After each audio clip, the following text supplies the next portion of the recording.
पाहत आहोत विश्वविनायक न्यूज, ग्रामीण जनतेचा बुलंद आवाज।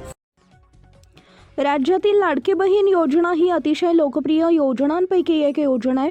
या योजनेअंतर्गत पात्र महिलांना दरमहा 1500 रुपयांची आर्थिक मदत दिली जाते। आज सादर झालेल्या राज्याच्या अर्थसंकल्पात लाडक्या बहिणींसाठी आनंदाची बातमी देण्यात आली। आता ही घोषणा काय आहे जाणून घ्या।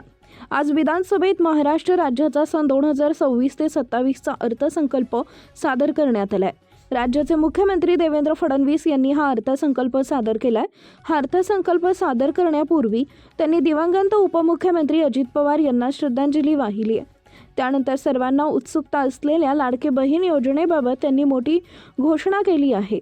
ही योजना अशीच सुरू राहणार असल्याचं मुख्यमंत्री देवेंद्र फडणवीस यांनी सांगितलंय। 8 मार्च रोजी जागतिक महिला दिनानिमित्त राज्यातील सर्व लाडक्या बहिणींना शुभेच्छा देतो। मुख्यमंत्री लाडकी बहीण योजना ही अशीच सुरू राहणार आहे। तसेच या योजनेकरता आवश्यक ती भरीव तरतूद करण्यात आली आहे। काळजी करू नका, तुमच्या मनातील एक एक गोष्ट आम्ही पूर्ण करतोय, आम्हीच करणार, फक्त तुम्ही कोर्टात जाऊ नका। योजनेच्या विरोधात फक्त कोर्टात जाऊ नका असं मुख्यमंत्री देवेंद्र फडणवीस यांनी अर्थसंकल्प सादर करताना म्हटलंय। राज्यातील स्थानिक स्वराज्य संस्थांच्या निवडणुकींमुळे गेल्या काही महिन्यांपासून लाडक्या बहिणींना हप्ता मिळाला नव्हता। काही महिलांचे 3 महिन्यांचे हप्ते अडकले होते।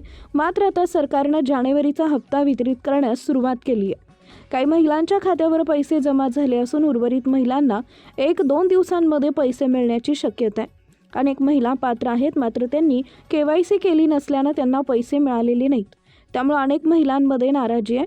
KYC अपडेट न केलेल्या महिलांनी तातडीने KYC करून घ्यावी असं आवाहन सरकारकडून करण्यात आलं आहे। तसेच यापुढेही पात्र महिलांसाठी ही योजना सुरू राहणार आहे। अशाच ताज्या बातम्या पाहण्यासाठी विश्वविनायक न्यूजला लाईक करा, सबस्क्राईब करा आणि बेल आयकॉन प्रेस करा।